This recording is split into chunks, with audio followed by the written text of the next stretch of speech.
የዜና መጽሔት አድማጮች ቀደም ሲል እንዳስተዋወቅነው በዜና መጽሔት ትንታኔያችን 5 ጉዳዮችን ነው የምናቀርብላችሁ። ወደ ቀዳሚው ተሻግረናል።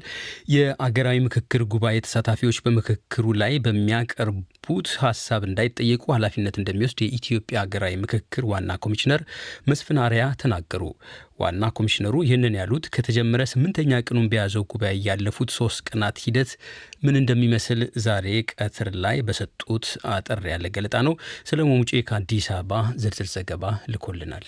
የኢትዮጵያ ሀገራዊ ምክክር እጅግ በጣም በጥሩ ሁኔታ እየተካሄደ ነው። የኢትዮጵያ ሀገራዊ ምክክር ኮሚሽን ዋና ኮሚሽነር ፕሮፌሰር መስፍን አርአያ የኢትዮጵያ ሀገራዊ ምክክር ኮሚሽን ጉባኤ ሐምሌ 8 ቀን 2018 ዓ.ም ከተጀመረ ወዲህ ተመካካሪ ወይም የጉባኤው ተሳታፊዎች 500 ከዚያም ከሐምሌ 13 ጀምሮ ደግሞ 50 እንደገና 10 እየሆኑ የመጀመሪያ የሀሳብ ማመንጨትና የማጠናቀር ሂደት ላይ መቆየታቸውን ዋና ኮሚሽነር መስፍን አርአያ ዛሬ በሰጡት አጭር መግለጫ ጠቅሰዋል። ተከባብረው ተነጋግረው ተደማምጠው ወደ ሀሳብ ማጠናቀር ሂደት እንዲሄዱ የሚያስችላቸው አካሄድ ነበር የነበረው እና ውጤቱ እጅግ በጣም ጥሩ ነው። እንደ ዋና ኮሚሽነሩ ማብራሪያ ዛሬ ሐሙስ ሐምሌ 16 ቀን በልዩ ልዩ ዘርፎች እውቀት ያላቸው ሰዎች በ8 ቡድን ለተከፈሉ ተመካካሪዎች ልዩ ግብዓት የሚሆንላቸው የተባለ መረጃ ሲሰጧቸው ውለዋል። የቀረቡት ንድፈ ሀሳቦች ታሪክን፣ የግጭት ምንነትን ያካተቱ ነበሩ። ተመካካሪዎቹ በቀረቡላቸው ሀሳቦች ላይ ጥያቄ አቅርበው ምላሽ የተሰጠበት ክፍለ ጊዜ መመደቡንም ኃላፊው አውስተዋል። በተለያዩ ዘርፎች በፌዴራሊዝም ይሁን በታሪክ ይሁን በማንነት ጉዳይ ይሁን በአጠቃላይ ብዙ እውቀት ያከማቹ ወንድም እህቶቻችን ልዩ የሆነ ግብዓት ሊሆንላቸው የሚችል መረጃዎቻቸውን ሊሰጧቸው ዛሬ ደግሞ 8 ቦታ ላይ ተከፋፍለው ሲቀርቡላቸው የዋሉት። በምክክር ጉባኤው ላይ የእጅ ስልኮች አይገቡም። ይህ የመገናኛ ብዙሃን ባለሙያዎችንም ተሳታፊዎችንም ይመለከታል። ኮሚሽኑ አጭር መግለጫ ከመስጠት በዘለለ መግለጫው ላይ ለመገናኛ ብዙሃን ጥያቄ ማቅረብ እድልንም አልፈጠረም። ኮሚሽነሩ መገናኛ ብዙሃን ተሳታፊዎቹን በሚመለከት ጥንቃቄ እንዲያደርጉም አሳስበዋል። ምክንያታቸው ደግሞ ከፍርሃት የነጻ የሀሳብ ማንሸራሸር ሂደት እንዲኖር የሚል ነው። እንዲያም ሆኖ የምክክር ጉባኤው ተሳታፊዎች በጉባኤው ላይ በሚያቀርቡት ሀሳብ እንዳይጠየቁ ኮሚሽኑ ኃላፊነቱን እንደሚወስድ ማረጋገጫ ሰጥተዋል። በ10 እና በ50 ሆነን ስንሳተፍ ስሜታችን ገና ወጥቶ አላለቀምና ወደ አመክንዮ የምንገባው 50ውን እየጨረስን ወደ 250 ስንገባ ነውና ጥንቃቄ ማድረግ ያስፈልጋል። ምክንያቱም ሂደቱን የሚያጠናክረው ሰዎች ያለ ገደብ ያለምንም ፍራቻ ስሜታቸውን እንዲገልጹ ስናስችላቸው እዚህ በሚናገሩት እዚህ በሚያቀርቡት ሀሳብ በምንም አይነት ውጭ በሚሄዱበት ጊዜ እንዲጠየቁ አንፈቅድም። እኛም የሀገራዊ ምክክር ኮሚሽኑ ይህንን ኃላፊነት ሙሉ በሙሉ ተጠያቂነቱን ይወስዳል። አዎንታዊም አሉታዊም ሀሳቦች፣ ጠንካራ ድጋፍም ብርቱ ተቃውሞም እየቀረበበት እየቀጠለ ያለው የምክክር ጉባኤው ከነገ ጀምሮ በ10 የተመደቡ ሰዎች ያዘጋጁትን የምክክር ጭብጥ ጥንቅር 50 ሰው ወደሚኖረው ቡድን ይዘው እንደሚቀርቡ ተገልጿል። ከዚያም ይኸው የምክክር ውጤት 250 ሰዎችን ለሚያቅፈው ቡድን ይቀርባል ተብሏል። ከምክክር ሂደቱ ውጭ የሆነው የኢትዮጵያ ሕዝባዊ አብዮታዊ ፓርቲ ኢህአፓ በኢትዮጵያ ኦርቶዶክስ ተዋሕዶ ቤተ ክርስቲያን የደቡብ ወሎ ሀገረ ስብከት አባይ ቅድስት አርሴማ ገዳም በትናንትናው ዕለት ሐምሌ 15 ቀን 2018 ዓ.ም መነኮሳት በጸሎት ላይ ያሉ በደረሰባቸው ባለው የድሮን ድብደባ እስካሁን 7 መነኮሳት ሕይወታቸው ሲያልፍ 10 መነኮሳት ደግሞ በከባድ ሁኔታ መቁሰላቸውን ለመረዳት ችለናል ሲል ዛሬ ባወጣው መግለጫ ምክክሩ ስለምንድን ነው የሚል ጥያቄ አንስቷል። ለዲደብሊው ሰለሞን ሙጬ ከአዲስ አበባ። አዲስ አበባ በሺዎች የሚቆጠሩ ለአገራዊ ምክክር ሲሰየሙ አማራ ክልል በድሮን ጥቃት ገዳም ውስጥ መነኮሳያት መገደላቸው ተሰምቷል። በአማራ ክልል ደቡብ ወሎ ዞን ቦረና ወረዳ በሚገኘው አባይ ገዳመ አስቄጤስ አቡነ አረጋዊና ቅድስት አርሴማ አንድነት ገዳም ላይ ሐምሌ 15 ቀን 2018 ዓ.ም ተፈጸመ በተባለ የድሮን ጥቃት የ2 መነኮሳያት ሕይወት ወዲያው ሲያልፍ በ11 መነኮሳያት ላይ ደግሞ ቀላልና ከባድ የአካል ጉዳት መድረሱን የገዳሙ አበምኔትና የወረዳው ቤተ ክህነት ኃላፊ ገልጿል። ኢሳያስ ግላው ተጨማሪ ዘገባ ልኮልናል። በአማራ ክልል ደቡብ ወሎ ዞን ቦረና ወረዳ በአባይ ወንዝ ዳርቻ በሚገኘው አባይ ገዳም አስቀጤስ አቡነ አረጋዊና ቅድስት አርሴማ አንድነት ገዳም ትናንት ሐምሌ 15 2018 ዓ.ም ደረሰ በተባለ የድሮን ጥቃት 2 መነኮሳት መሞታቸውና 11 መነኮሳት ቀላልና ከባድ ጉዳት እንደደረሰባቸው ተገለጸ። የክረምት እህል ዝግጅት በማካሄድ ላይ በነበሩ መነኮሳት ላይ አደጋው እንደደረሰ በወቅቱ የነበሩት እማሆይ ወለተ ማርያም ይናገራሉ። ከዛፍ ስር ቤቱ አጠገብ የሆነ ዛፍ ያለው አጫ ከዛ ስር ስብስብ ብሎ እህል ለቀሙ ነበረ። እኔ ማብሬ ለቀም ነበር። ተለይቻቸው ሌላ ስራ ለመስራት ወደዛኛው ቤት ሄድኩኝ። ወዳው ግን የሆነ ፍንዳታ ነገር በጣም መለየት ያቃተኝ ድምጽ ሰማሁኝ። በቃ እንደመታቸው ስላወኩ እያልኩኝ ሲሄድ ድፍት ብለዋል። አራቶች ነካ ሳረጋቸው ምንም ራሳቸውን የሳቱ ናቸው። እዛ ደም እየፈሰሳቸው የሚሯሯጡ የሚያለቅሱ ልጆች አሉ። እነሱን ጎታተን ወደ ጥግ ብለን እነሱን ደማቸውን ለማሰር እንዳይፈስ ለማድረግ ሞካከርን። አደጋው የደረሰው በሴቶች መነኮሳት በዓት ላይ መሆኑን የሚገልጹት አበምኔቱ በደረሰው የድሮን ጥቃት 14 ሰዎች ጉዳት እንደደረሰባቸው የገዳሙ አስተዳዳሪ አባ ኤልያስ ተሻገር ይገልጻሉ። በሰው ሕይወት ላይ 2 እናቶች አንዷ ወዲያው ቀጥታ በሰዓቱ እዚያው ላይ ነፍሳቸው ከስጋቸው ሲለይ፣ ሌላኛዋ እናት እዚህ ወደ መካነ ሰላም ሆስፒታል ይዘናቸው እየመጣን ልንደርስ መቅደላን ልፍ ብለን የሆነች ሰኞ ገበያ የሚሏት አካባቢ አለች። እዚያ ላይ እንደደረስን ነፍሳቸው ከስጋቸው ተለየ። የተቆራረጠ ሰውነት ያላቸው 6 ናቸው። ጠቅላላ ጉዳቱ የደረሰ በ14 ሰው ላይ ነው። በአካባቢው የድሮን ጥቃቱ ከመከሰቱ በፊት የድሮን አሰሳ የነበረ መሆኑን የሚናገሩት አባ ወልደ ሚካኤል ምናልባትም ከአካባቢው በቅርብ ርቀት የነበሩ ታጣቂዎችን ለመምታት ያለመ ሳይሆን አይቀርም ብለዋል። ድሮኑ አስታውሶሳ ከ4 ሰዓት ስትዞር ቆየ። ከዛ ስትዞር ቆይታ ወደ ድምጿን አጠፋይና 4 ሰዓት ላይ ያንን ክስተት ሀጠረች ተጣለሟል። መሳሪያው ቀን 4 ሰዓት ይኸው ምክንያቱ እነሱን የፋኖችን አገኘን ይሁን እንደው ምን ይሁን አልገባንም። እኛ ዙሮ ይኸው እንግዲህ ለእነሱ የታሰበ ይሁን አላወቅ ነው። ምን እዛ አካባቢ ይንቀሳቀሳሉ። የሚንቀሳቀሱም ገዳም ውስጥ ሳይሆን ከገዳም ውጭ ነው። ኬላ አላቸው የራሳቸው። ከኬላው ነው የሚንቀሳቀሱ እነሱ። ያ ድሮንም ሲጣል እነሱ ኬላው ናቸው ያሉ። በአደጋው የገዳሙ ቤተ እግዚአብሔርን ጨምሮ በርካታ ቤቶች አደጋ ደርሶባቸዋል ያሉት መነኮሳቱ ገዳማውያኑ የሚጠቀሙበት የውሃ መስመርም ጉዳት ደርሶበታል ሲሉ ይናገራሉ። ተግባር ቤት የሚባለው ሙሉ በሙሉ ወድሟል። ከተግባር ቤቱ ጋር የተያያዘ እህል ለዓመታዊ ፍጆታ ተብሎ የተቀመጠ እህል ነበረ። እሱ ሙሉ በሙሉ ከጥቅም ውጭ ሆኗል። የውሃ ታንከሩ ተበጣጥቷል። ከዚያ የተፈነጣጠረ ነገር ብትክትኩን አውጥቶታል። ውሃ ከከርሰ ምድር ተስቦ የሚመጣበት የብረት ቱቦ ነበረ። ቱቦውን ሁሉ ነገር ሎታል። የቦረና ወረዳ ቤተ ክህነት ኃላፊ ሊቀ ካህናት ቀሲስ እንዳለ ሰማኝ አደጋው ከተከሰተ በኋላ በወረዳው አስተዳደር የተሽከርካሪ ድጋፍ ቁስለኞችን ወደ ሆስፒታል መውሰድ ተችሏል ብለዋል። ከፍተኛ ጉዳት 2 የደረሰባቸው ነበሩ። አንዷ አስጊ ስለሆነ ሪፈራል ሆስፒታል ደሴ ሄደዋል። የወረዳው መንግስት እንግዲህ ቁስለኞች ወደ ሆስፒታል እንዲመጡ ፈቃድ እንሰጣለን። ትራንስፖርት ጠይቃችሁ እናግዛችኋለን፣ አምጡና ሕክምና አስገቧቸው ነው። በዛ መሰረት አምጥተን ሕክምና አስገብተናል። ለዶቼ ቬለ ዘገባ ኢሳያስ ገላው።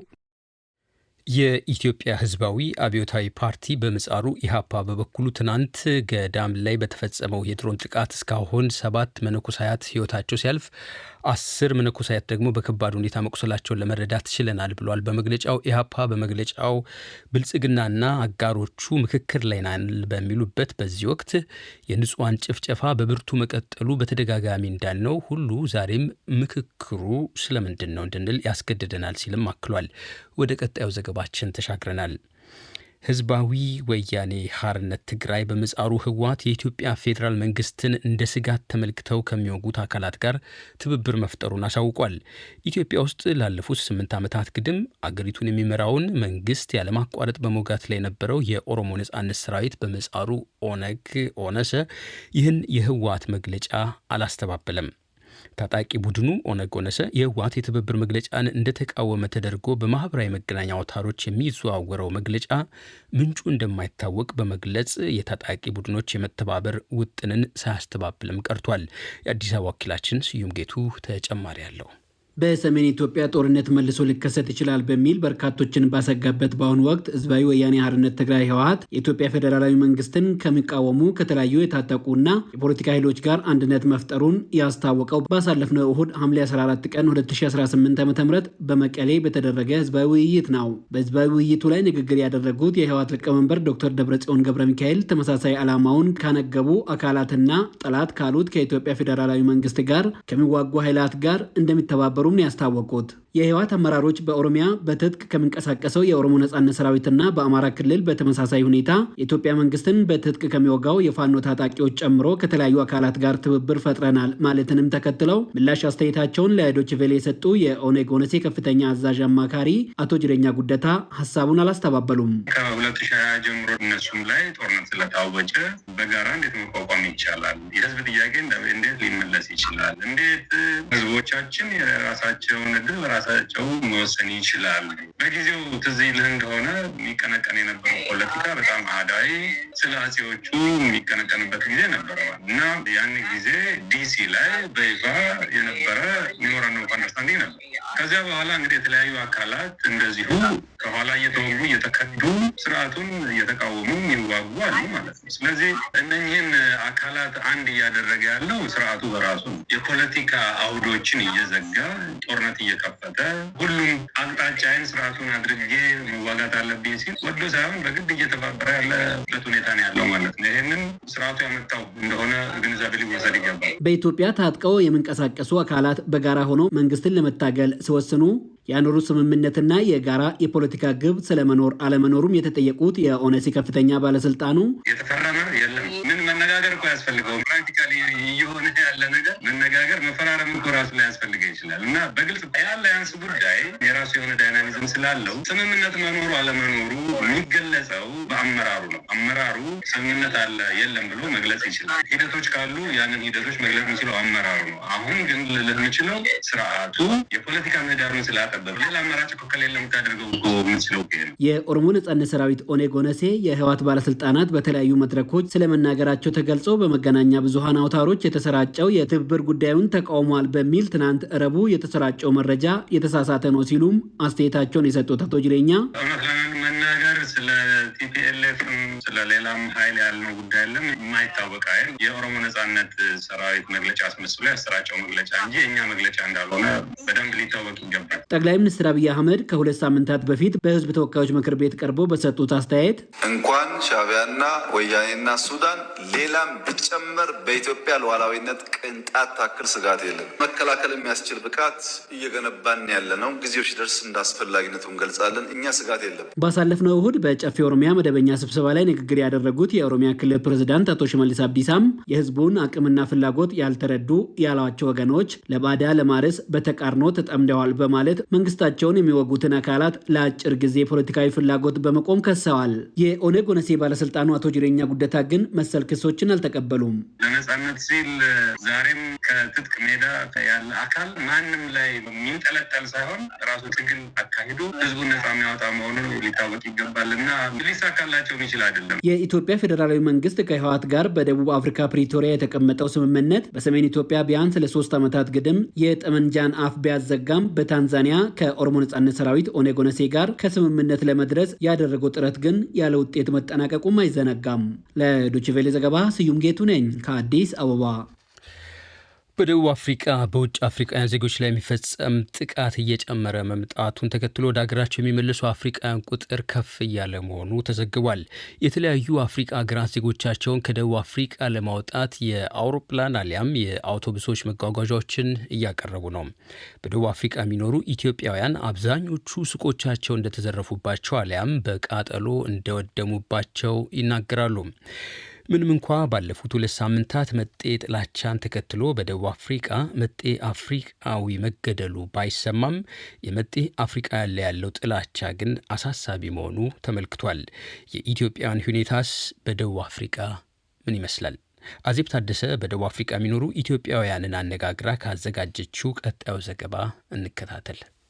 ለወራቶች የውጭ ተወላጆች ጥላቻና ንቅናቄ ማስፈራሪያ ክስተት በኋላ በ10 ሺዎች የሚቆጠሩ አፍሪቃውያን የውጭ ዜጎች ከደቡብ አፍሪቃ እየሸሹ ነው። ባለፈው ወር ብቻ ከ50 ሺህ በላይ አፍሪቃውያን ደቡብ አፍሪቃን ጥለው ወደ ሀገራቸው ተመልሰዋል። በደቡብ አፍሪቃ በርካታ ሱቆችና አነስተኛ ፋብሪካ ያላቸው ኢትዮጵያውያን በአገሪቱ ላይ ያላቸውን ተስፋ እንዳሟጠጡ በራሳቸው ተነሳሽነት ወደ አገራቸው ኢትዮጵያ ጠቅለው እንደገቡና እየገቡም እንደሆነ ደቡብ አፍሪቃ ደርባን ነዋሪ የሆነው የኢትዮጵያውያን ማህበረሰብ አንቂው ኮስሞስ ገብረ ሚካኤል ገልጿል። በአሁኑ ሰዓት የኢትዮጵያ መንግስት የጥንቃቄ መልእክት በኤምባሲው በኩል የተላለፈ አለ ይመስለኛል። ግን አንዳንድ ጊዜ መንግስትም እንደ ጋናና ናይጄሪያ በተለይ ካየሽ በአህጉር ደረጃ ጫና ለመፍጠር ሳውዝ አፍሪካ ላይ የሄዱበት ርቀት አለና ምናልባት የኢትዮጵያ መንግስት እንደነሱ አይነት እንቅስቃሴ አድርጎ ቢሆን ኖሮ የኛ በተለይ ኢትዮጵያውያን ደግሞ ከሁሉም ዜጎች በላይ ደቡብ አፍሪካ ላይ እየተጋለጡ ናቸው። እያንዳንዱ የደቡብ አፍሪካ ጉራንጉር ቦታ ላይ ኢትዮጵያ የሌለበት ቦታ የለም። የመንግስት በዛ ደረጃ ጣልቃ ለመግባት ምናልባት ሊፈጠር የሚችለውን ችግር ይቀንሳል እንጂ የሚኖረው አስተዋጽኦ ይኖራል ብዬ አልገምትም። ነገር ግን በምንግባባበት ቋንቋ ህዝባችን ወደ ሀገሩ እንዲመለስ ኢኒሺየት የማድረጉን የማበረታታቱ ነገር እየተሰራ ነው። ያ ለምን እንዳልሆነ በጣም ግራ የሚገባኝ ነገር ነው። በግሌም እንግዲህ ፖለቲካዎችንም ጠይቃቸዋለሁ። የማውቃቸውን ያው ተወደደም ተጠላም ግን ያለንበት ሀገር የሰው ሀገር ነው። ብዙ ሰዎች ይሄ የመረራቸው ቁጥራቸው ቀላል የማይባሉ ኢትዮጵያውያን በአሁኑ ሰዓት ወደ ሀገራቸው እየተመለሱ ነው ያሉት። ያው በአሁኑ ሰዓት እንግዲህ ንብረት ሸጦ መመለስ አይቻልም። ንብረትም ቫልዩ የለውም። ያም ሆኖ ኢትዮጵያውያን ከዚህ የሚብስ ነገር የለም ብለው ወደ ሀገራቸው ብዙዎቹ እየተመለሱ ነው ያሉትም ኢትዮጵያዊ ወደ ሀገራችን የመመለሱን ጉዳይ ከግምት ውስጥ አስገብቶ ወደዛ እየሰሩበት ያለበት ሁኔታ ነው ያለው፣ እኔንም ጨምሮ ማለት ነው። ከደቡብ አፍሪካ እስካሁን ስንት የሚሆኑ ዜጎች ወደ ኢትዮጵያ ተመልሰዋል ትላለህ? በቁጥር አልነግርሽም፣ ትክክለኛ ሀሳብ ስለሌለኝ። ነገር ግን በየቀኑ ነው የመለሱት። ኤቭሪዴይ ብዙ ኢትዮጵያውያን ወደ ሀገራቸው ጠቅልለው እየገቡ። አቶ ኮስሞስ እንደተናገረው ደቡብ አፍሪካውያን የቤትና የሱቅ አከራዮች ለአመታት ያከራዩትን ቤት ልቀቁ እያሉ እያስገደዱ መሆኑን ገልጿል። እንደዚህ አይነትም ኬዞች አሉ። ቀላል የማይባሉ ያከራዩቸው ሰዎች ያው የኛ ልጆች ቢዝነሱን ካሳደጉትና ትልቅ ካረጉት በኋላ ይሄንን አጋጣሚ በመጠቀም ያው የኛ ልጆች ያሳደጉትን ቢዝነስ ለራሳቸው የማድረግ ሁኔታዎች ታይተዋል በተለያየ ቦታ ላይ። እንዲሁም ደግሞ የአካባቢው ሰውም ደግሞ አሁን ያለውን ግርግር በመጠቀም ብዙ ሰዎች ሙሉ ለሙሉ የሚያፈናቅሏቸው አሉ። የተቃጠሉ ሱቆች አሉ፣ የተዘረፉ ሱቆች አሉ። እንዲሁም ደግሞ ሙሉ ለሙሉ ሙቱ ተብለው ወጥተው ከተማ ላይ ቁጭ ያሉ ዜጎችም አሉ። ግን እንደው መጪውን ሁኔታ ስታስበው የሚሆን ነው ለጥቁር አፍሪካውያን ደቡብ አፍሪካ እንደው እንዴት ነው የምትተነብየው? ይህ እንግዲህ የሚመሰረተው መጪው የፖለቲካው ማዕበል ወዴት ይወስዷል የሚለው መገመት በጣም ይከብዳል። ምክንያቱም አሁን የተነሳው አደገኛ ቡድን እዚህ ይደርሳል ብለን አላስብንም። መጀመሪያ እንደ ቀልድ እንግዲህ ፐርሰናል ከሆኑ ግጭቶች ነው የተጀመረው እና አሁን ያሉበት ደረጃ በሀገር ደረጃ ብሎም በአፍሪካ ደረጃ ትልቅ ድምጻቸው የተሰማበት ሁኔታ ነው ያለው። እነዚህ ሰዎች እዚህ መድረስ ከቻሉ የሚቀጥለውን ምርጫ የነሱን አይነት አስተሳሰብ ያለው ሰው የነሱን ፍላጎት የሚያራምድ ፖለቲከኛ ማህበረሰቡ አምኖ መምረጥ ከቻለ እንደተገነባው ትርክት ለነሱ ችግር መንስኤ የመጣው የጥቁር ስደተኛ ሀገር ውስጥ የገባው ጥቃቅን የግሮሰሪ እቃ የሚሸጠው ዳቦ የሚሸጠው ኢትዮጵያዊ፣ ሶማሌው፣ ባንግላዴሹ፣ ፓኪስታኑ ከሆነ ለደቡብ አፍሪካውያን የስራ አጥነት ችግር የሚለውን ትርክት ማህበረሰቡ አምኖ ከተቀበለ እና ይህንን ማህበረሰብ እንዲያስወግድለት የሚፈልገውን ፖለቲከኛ ከመረጠ ቀጣይ ምን ሊሆን እንደሚችል እንግዲህ የምንገምተው ነው። ቀጣይ ይህ ችግር የሚቆም እንዳልሆነ ተገንዝበን ለወደፊቱ ምን ማድረግ እንዳለብን የምናስብበት ጊዜ እናገኛለን ማለት ነው። እንደው ግን በቁጥር በአጠቃላይ ደቡብ አፍሪካ የሚኖረው ኢትዮጵያዊ ስንት ይሆናል? እንግዲህ አሃዝ ሁሉ ጊዜ የሚያጣላ ነገር ነው። እኔ በግሌ እስከ 700,000 እና እስከ 1 ሚሊዮን የሚጠጋላለው ኦፊሻል መረጃዎች ደግሞ የሚያመለክቱት 250,000 300,000 ያው እንግዲህ ዶክመንትድ የሆኑ ተብለው ማለት ነው። እና ግን አንዶክመንትድ የሆኑ ደግሞ እጅግ በጣም ብዙ ኢትዮጵያውያን ይኖራሉ። አቬሬጁን ስትወስድ ቢያንስ ከ500,000 ያላነሰ ኢትዮጵያዊ ይኖራል የሚል ያልተሳሳተ ግምት ማስቀመጥ እንችላለን። በደቡብ አፍሪቃ በሚታየው አስከፊ ጥቃትና ዝርፊያ ምክንያት ተስፋ የቆረጡ በርካታ ኢትዮጵያውያን መንግስት ወደ አገራችሁ ተመለሱ የሚል የሞራል ድጋፍ ለዜጎቹ እንዲያቀርብ ጥሪ አቅርበዋል። አዜብ ታደሰ። አድማጮች፣ ወደ አምስተኛውና የመጨረሻው ዘገባችን ላይ ተቃርበናል። ዩናይትድ ስቴትስ በኢትዮጵያ ሰላምን፣ ዲሞክራሲንና የሰብአዊ መብቶችን በማስፋፋት ረገድ ሚናዋን አጠናክራ እንድትቀጥል ተጠይቋል። የአሜሪካ ሕግ አውጪ ምክር ቤት ኮንግረስ አባላት፣ የውጭ ፖሊሲ ጉዳይ ፖሊሲ ባለሙያዎች፣ የሰብአዊ መብት ድርጅቶችና ተሟጋቾች የኢትዮጵያን ወቅታዊ ሁኔታ በተመለከተ ሰሞኑን የምስክርነት ቃል መከታተላቸውን የኢትዮጵያ አሜሪካውያን ሲቪል ድርጅቶች ሰብሳቢ አቶ መስፍን መኮንን ለዶቼ ቬሌ አሳውቋል። ዝርዝሩን ከአትላንታ ጆርጂያ ዘጋቢያችን ታሪኩ ኃይሉ አዘጋጅቷል። እንደ ጎርጎሮሳዊ ጊዜ አቆጣጠር በህዳር 2022 የተፈረመው የፕሪቶሪያ የግጭት ማቆም ስምምነት በትግራይ የተከሰተውን አውዳሚ ጦርነት በይፋ ቢያቆመውም ሰላም ሙሉ ለሙሉ አለመመለሱን እንዲያውም በትግራይ እንደገና አሁን ከፍተኛ ውጥረት መንገሱን በተመለከተ ውይይት መደረጉን አቶ መስፍን ተናግረዋል። የትጥቅ ግጭት፣ የፖለቲካ አለመረጋጋትና ሰፊ የሰብአዊ መብት ረገጣ በአማራና ኦሮሚያን ጨምሮ በተለያዩ ክልሎች ስለመቀጠሉም ተነስቷል። ምስክርነት የማሰማት መርሃ ግብሩ ተሳታፊዎች አሁንም ሰፊ የሆነ የደህንነት እጦት፣ ከፍተኛ መጠን ያለው መፈናቀል፣ የሲቪል መሰረተ ልማቶች ውድመት፣ በሰብአዊ እርዳታ ላይ ገደቦችና በዓለም አቀፍ የሰብአዊ መብቶች እንዲሁም የሰብአዊነት ህጎች ላይ ከባድ ጥሰቶች እየተፈጸሙ መሆናቸውን አመልክተዋል። ተሳታፊዎቹ ያለ ተጠያቂነት የሰላማዊ ሰዎች ጥበቃ፣ ገለልተኛ የፍትህ ስርዓት፣ ያለ መሰረታዊ ነጻነት መከበርና ሁሉን አቀፍ ብሔራዊ የፖለቲካ ውይይት ዘላቂ ሰላም ማግኘት እንደማይቻል አጽንኦት ሰጥተው መነጋገራቸውንም በውይይቱ ላይ የተገኙት አቶ መስፍን ገልጸዋል። የኢትዮጵያ አሜሪካውያን የሲቪል ድርጅቶች ሰብሳቢው ስላቀረቡት የጽሁፍ ምስክርነት እንዲህ ሲሉ አስረድተዋል። የእኔ ምስክርነት ዓለም አቀፍ ትኩረት በአንድ ግጭት ወይም በአንድ ክልል ብቻ ላይ ሳይወሰን ሁሉንም ኢትዮጵያውያን በእኩል በመመልከት እንዳለበት አጽንኦት ሰጥቻለሁ። ማንኛውም የኢትዮጵያ ዜጋ በብሔር፣ በሃይማኖቱ፣ በፖለቲካ አቋሙ ወይም በሚኖርበት አካባቢ ምክንያት ሳይለይ እኩል ጥበቃ ይገባዋል። የኮንግረስ አባላት በትግራይ፣ በአማራ፣ በኦሮሚያ፣ በቤኒሻንጉል በጉሙዝ፣ በአፋርና በሌሎች ክልሎች በግጭት ምክንያት የሚሰቃዩ ንጹሐን ዜጎች እንዲያስቡ ጥሪ አቅርቤያለሁ። ዩናይትድ ስቴትስ በድርቅ፣ በረሃብ፣ በግጭትና በኢኮኖሚ ችግር ወቅት በሚሊዮን የሚቆጠሩ ኢትዮጵያውያንን ሕይወት ያዳነ ልግስና የተሞላበት ሰብአዊ እርዳታ መስጠቷን ያወሱት አቶ መስፍን በተመሳሳይ ሁኔታ በብዙ የሀገሪቱ ክፍሎች ሰፊ የሆነ አመፅ፣ የፖለቲካ ጭቆናና የሰብአዊ ስቃይ እየቀጠለ ባለበት ወቅት ለእነዚህ ጉዳዮች ትኩረት ሰጥታ መስራት እንዳለባትም በዚሁ የምስክርነት ጽሁፋቸው ማሳሰባቸውን አመልክተዋል። በተጨማሪም በኢትዮጵያ ኦርቶዶክስ ተዋሕዶ ቤተክርስቲያን ላይ የሚፈጸሙ ጥቃቶች፣ በአምልኮ ቦታዎች ላይ የሚደረጉ ጥቃቶች፣ በሃይማኖት ነጻነት ላይ የሚደረጉ ገደቦች እና በአማራ ማህበረሰብ ላይ የሚደርሱ ስቃዮች ላይ ያለኝን ስጋት አንስቻለሁ። ማንኛውም የጥቃት ክስ በነጻና በማይዳላ ምርመራ ሊጠራ ይገባል። ሁሉም ተጎጂዎች ፍትህ ሊያገኙ ይገባል። ዩናይትድ ስቴትስ የኢትዮጵያ የቅርብ አጋር ሆና ቆይታለች ያሉት ተሳታፊዎቹ የአጋርነት መቀጠል እንዳለበት፣ ነገር ግን አሜሪካ ለዲሞክራሲ፣ ለተጠያቂነት፣ ለሃይማኖት ነጻነትና ለዓለም አቀፍ የሰብአዊ መብቶች ባላት የጸና ቁርጠኝነት ላይ መመራት እንዳለበትም አመልክተዋል። በተጨማሪም የአሜሪካ ኮንግረስ የሁሉም ኢትዮጵያውያንን ምኞት የሚያንጸባርቅ ሁሉን አቀፍ የፖለቲካ ውይይት ለማካሄድ የሚደረጉ ጥረቶችን ማበረታታት አለበት ብለዋል። ውይይቱን የመሩት በኮንግረሱ የጥናት አገልግሎት የአፍሪካ ጉዳዮች ባለሙያ ሎረን ፕሎክ ብላንቻርድ ሲሆኑ የኢትዮጵያ አሜሪካን አባላትና ሌሎችም ተወያዮች እንድተሳተፉበት ለመረዳት ተችሏል። የዓለም አቀፍ የግጭትና የዲፕሎማሲ ተመራማሪ የሆኑት አቶ ነጋልኝ መኳንንት በተለያየ ምክንያት ተቀዛቅዞ ከቆየ በኋላ የአሜሪካ ሕግ አውጭ ምክር ቤት አባላት የኢትዮጵያን ነባራዊ ሁኔታ ለመገንዘብ ጉዳዩን ከሚከታተሉ የኢትዮጵያ ማህበረሰብ አባላት ጋር ውይይት ማድረጋቸው ጥሩ ጅምር ነው ብለዋል።